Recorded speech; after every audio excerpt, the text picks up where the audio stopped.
Let's see. I took I took Irv for Father's Day to see Whitney Houston, Kevin Costner's The Bodyguard at the movie theater. That's you're coming up Route 22 west towards Somerville. Then you're somewhere around the Midas, where the Midas is, which is in the center of 22 west and east. As you are going 22 west, or traveling 22 west, you make a right, and then there's a mall over there, real nice mall, and they have a theater in there, real nice theater. We went there for Father's Day and saw the movie, and great movie, good movie, and especially because Whitney Houston did the soundtrack as well. Well, actually, on the soundtrack, there's a lot of I think there's a lot of other people's material on there too. But she sang, of course, the hits that you know, which was Dolly Parton's song, "I'll Always Love You," and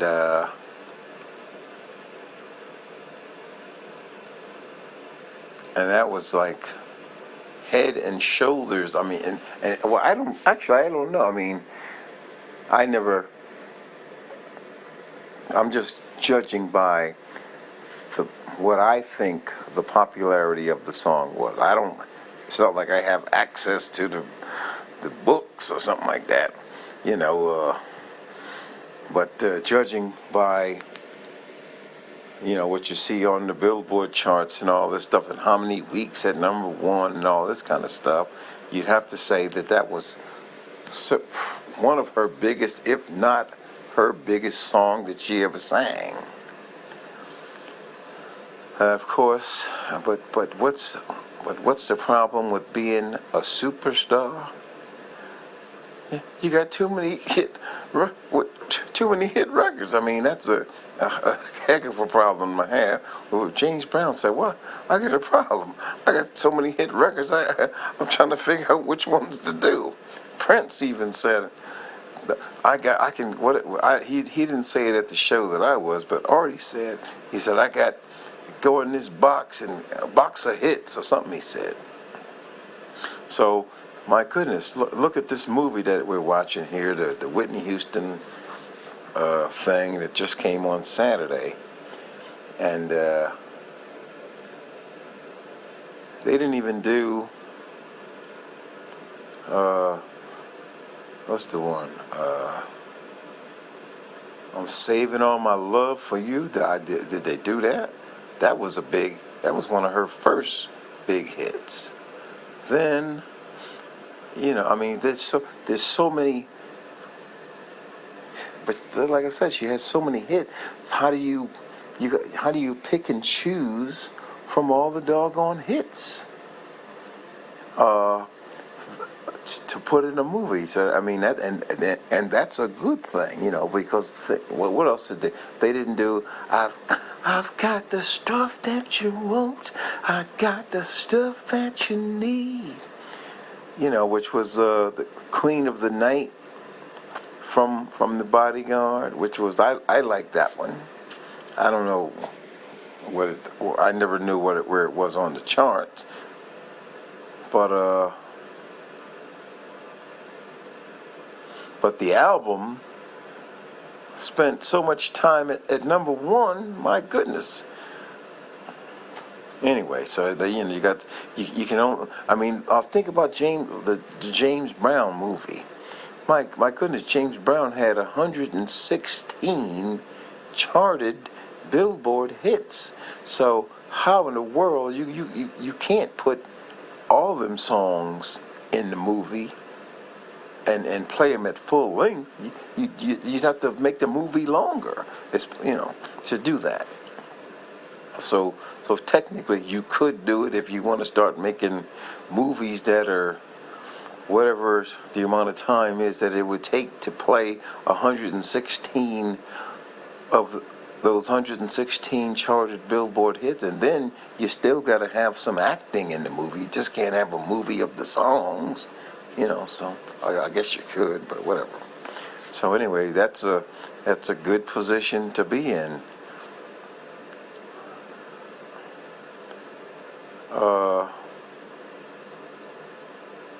Whitney.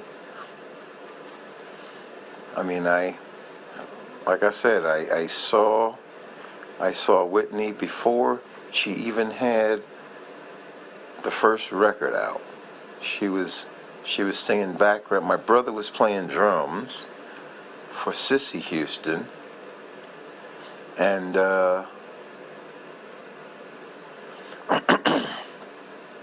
my brother was playing drums for Cissy Houston, and Whitney Houston was singing background, and she sang, I think the title is Tomorrow. The lyrics are, the sun will come out tomorrow, bet your bottom dollar. She sang that. It was like one of the last songs.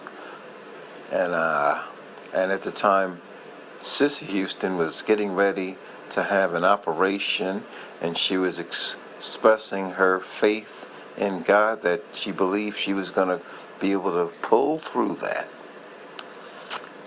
And I had just got off the road with Danny and the Juniors, and then I went to see my brother and see him play. I never asked him how he got the gig. I think it was, I don't know, I have to ask him how did he get the gig. But anyway, so many hits, and then, and of course, it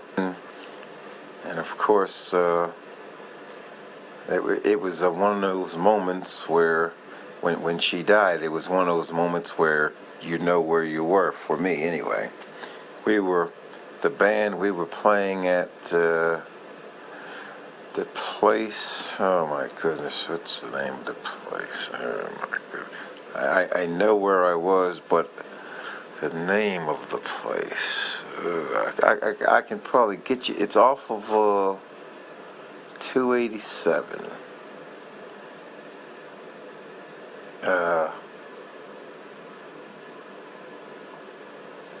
It's off of 287, and we were there. We played there several times. I got pictures of us playing there, and so Lauren Lake comes in and she says, Whitney Houston is dead. And I'm like, oh my goodness. And everybody's like, what happened? Well, everybody wants to know what happened. And then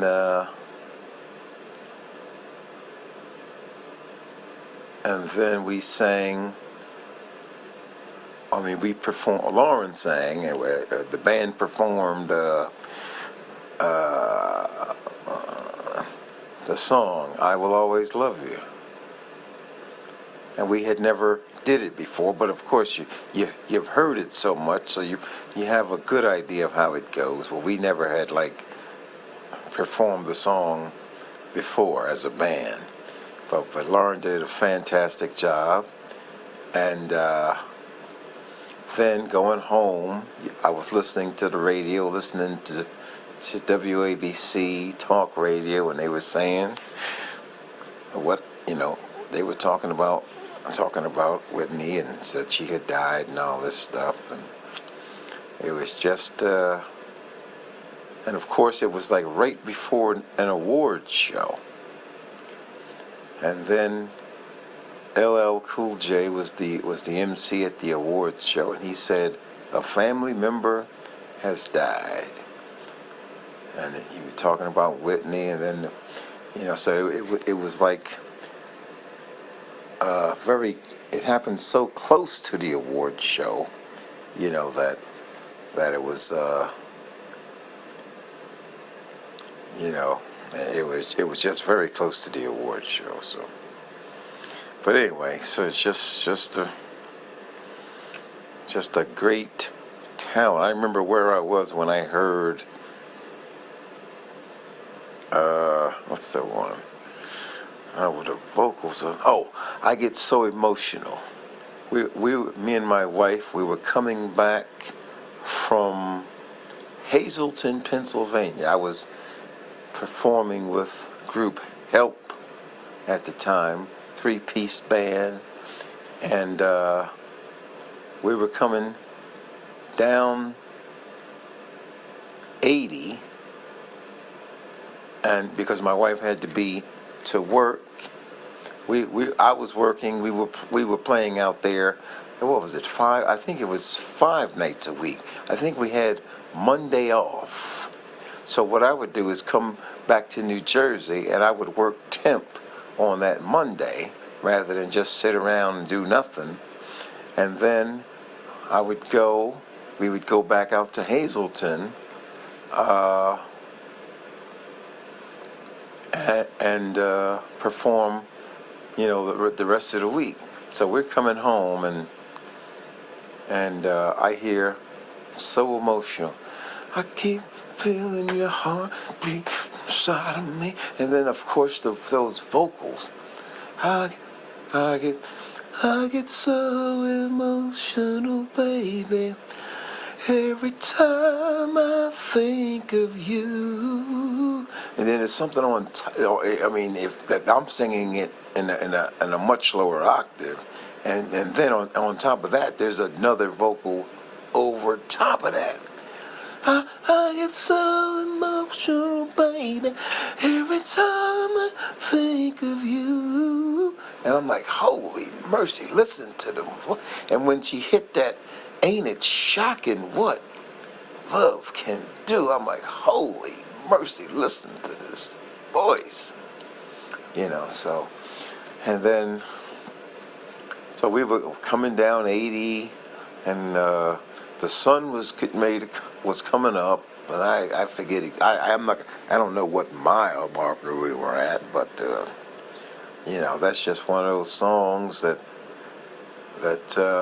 and then I remember where I was when I'm Your Baby Tonight. Well, the first time I heard that, I was driving for Garden State Auto Parts, Somerville, New Jersey, and I had the radio on, and I was making a delivery, but I wasn't in Somerville. Where was I? So there was something. Anyway, I don't feel like racking my brain to think about it. But anyway, I was driving the car and I heard that song, and this was one of Whitney's sort of songs where she was getting funky at this point. You understand? She was doing, because she was like the pop princess.